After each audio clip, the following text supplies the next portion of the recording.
We've got some juicy rumors to get to on today's show, but first, the biggest story in sports right now, LeBron James overtaking Kareem Abdul-Jabbar for the NBA's #1 point leader. So if you are excited for LeBron, hit that thumbs up icon to start the show.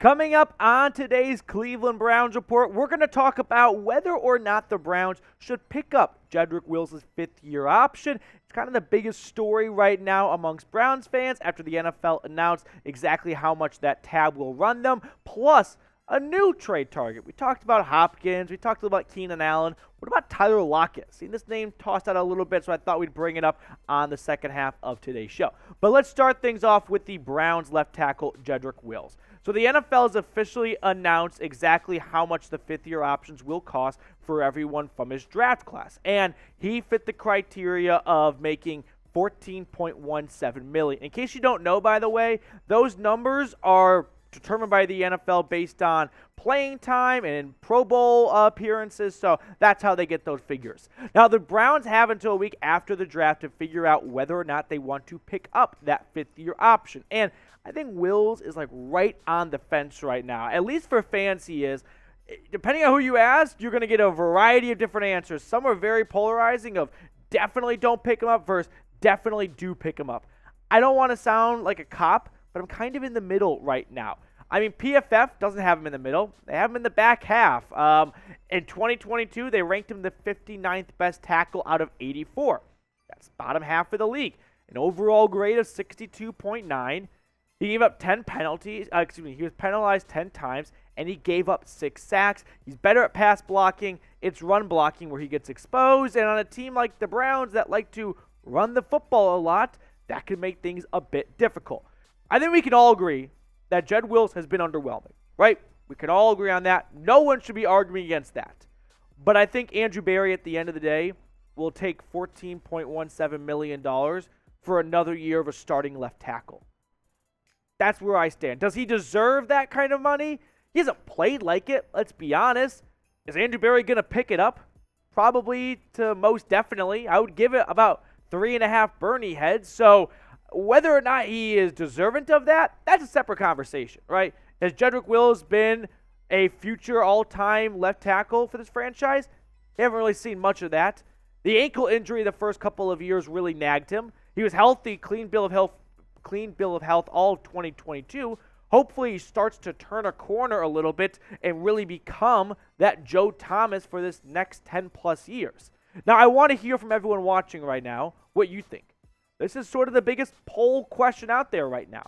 Should the Browns pick up Wills' 5th year? Yes or no? Let me know in the comments section below what you think Andrew Berry should do about Jedrick Wills and his 5th-year option, okay?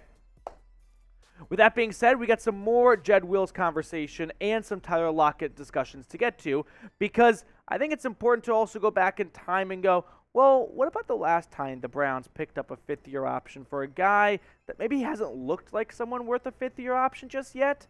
David Njoku, right? That was a fun conversation we had a few years ago where look at David Njoku's stats his first 3 seasons before they picked up his 5th year. 1,000 yards in 36 games. That definitely doesn't look like someone who gets his 5th-year option picked up. But the injuries were real. And ultimately, they decided to stick by him. And it's worked out pretty nicely, I would say. I mean, for example, look at the comparison of targets. Pretty much identical. Difference of 4 and a difference of 7 games. But the receptions jumped up from 93 to 113. And if he doesn't get hurt last year and miss a couple of weeks, he's got way more than 1,300 yards and 10 touchdowns since 2020. I also think, if I can add one more thing to the pro column for picking up Jedrick Wills' 5th-year option, is it buys Andrew Berry a little bit more time at that left tackle spot. Andrew Berry has a lot on his plate right now, and it has to start with the defense. If you don't pick up his 5th-year option, okay, let's run through some potential scenarios, okay? Option 1, he sucks, and you made a good choice. Okay. Option 2, he has a breakout season, and now you're kind of stuck where you want to pay him big money now or franchise tag him. Both those bills are going to run you north of $14 million. Or there's option 3, you don't pick it up, and now he's gone in a year most likely, and you've got to start finding a replacement. You want to toss a rookie left tackle there next year and draft one? I don't know, Jim. Draft a tackle now so he's got a year to develop? Well, you've only got 7, 8 draft picks, so you're kind of a little bit behind the 8 ball in that regard with not having a first rounder. I think this buys Andrew Berry a little bit more time, and that just kind of pushes the problem down the road because he's got bigger fires to put out right now, like the defensive line, wide receiver.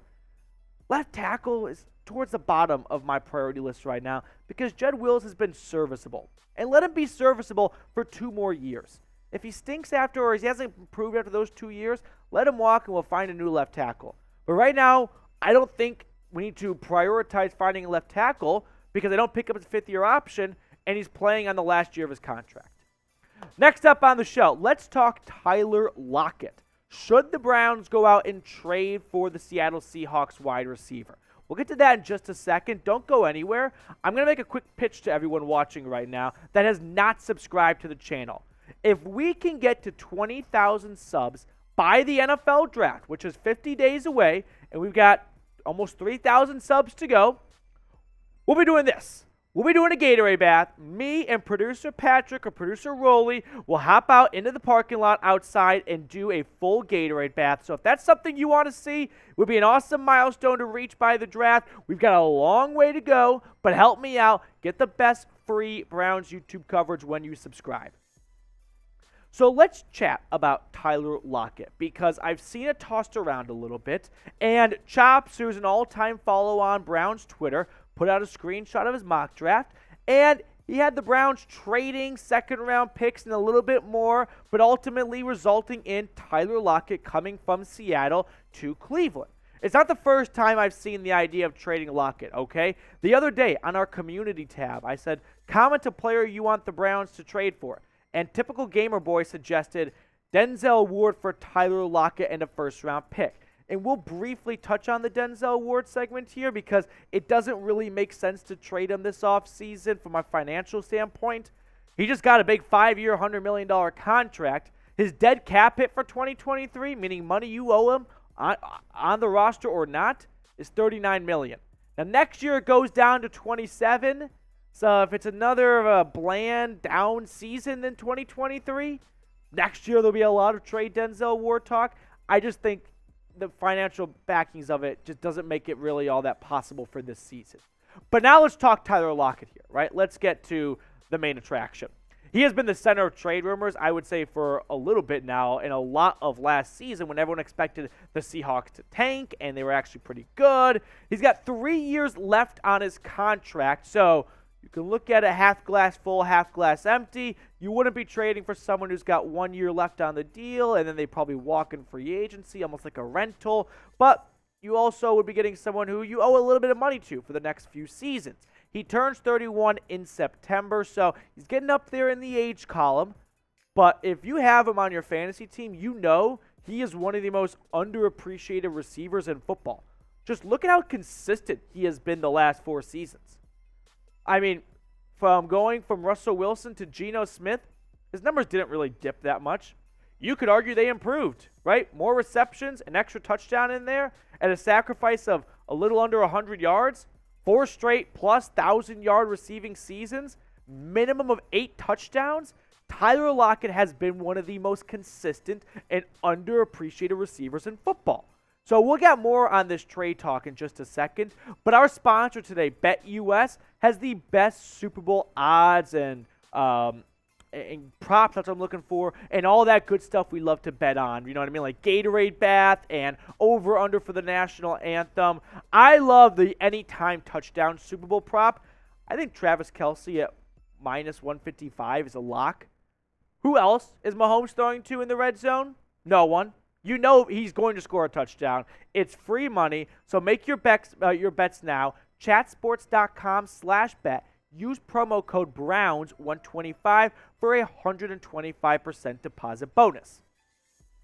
Now, you guys know I'm a bit of a nerd when it comes to contracts and trades because that's really where the conversation should start, in my opinion. And if Tyler Lockett is traded before June 1st, Here's how it looks. His base salary with the Browns or any team would owe him is $9.7 million. That's very doable for Cleveland. The dead cap hit for Seattle is $21 million. Cap savings, that's not a typo. -$4 million.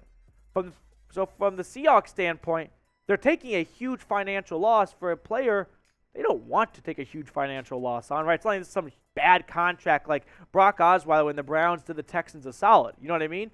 So I don't really see why Seattle would engage in trade talks unless they are blown away with the deal they can't refuse after going to the playoffs last year, okay? Now, if he's traded after June 1st, right? Let's say Andrew Berry and Schneider, strike a deal right before the season starts, kind of like Khalil Mack with the Bears and the Raiders. Well, his base salary is still the same, $9.7 million. That dead cap hit for Seattle, it can be split now over 2023 and 2024. So it's $7 and $14 million, and now the Seahawks have $9 million in cap savings, which after June 1st, they don't have $9 million to spend on anyone because all the good players are gone. So I don't really see why the Seahawks would do this unless they decide, you know what, last year was really a fluke, although they're about to extend Geno Smith, so they probably don't think it's a fluke.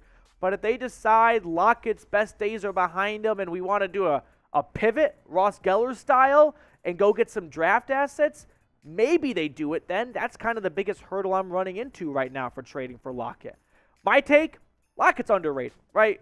People just sort of assume DK Metcalf, Doug Baldwin, Lockett's on the side, he's the side piece. No, statistically, he's been one of the best receivers in football. He is the epitome of a blind resume that will surprise you. Now, he's 31 in September. Do the Browns really want to give up a second-round pick for a 31-year-old receiver that isn't DeAndre Hopkins or Keenan Allen? I don't think so, and I don't see Seattle doing the deal for any less because, as we just saw, why would they?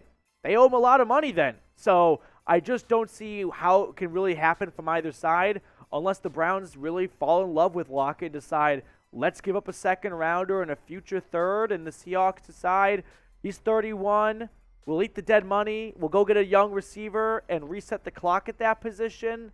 But to me, I just think Lockett's probably going to be a Seahawk for life, and the Browns probably aren't going to give up a second-round pick for a 31-year-old receiver who might be kind of going towards the end of his career. But I want to hear from everyone watching right now. Would you trade for Tyler Lockett? Trade or pass? Sound off in the comment section below. Now, we are at the end of the video, so this is where the OGs, the real ones, live. And here's what I want to start doing for the offseason. A little new segment alert. Wee, woo, wee, woo, wee, woo. End of the video crew. The guys, the girls that come all the way to the end of the video, they don't, tap out to 30 seconds or so. Comment a random Browns player. You know I'm a sucker for this.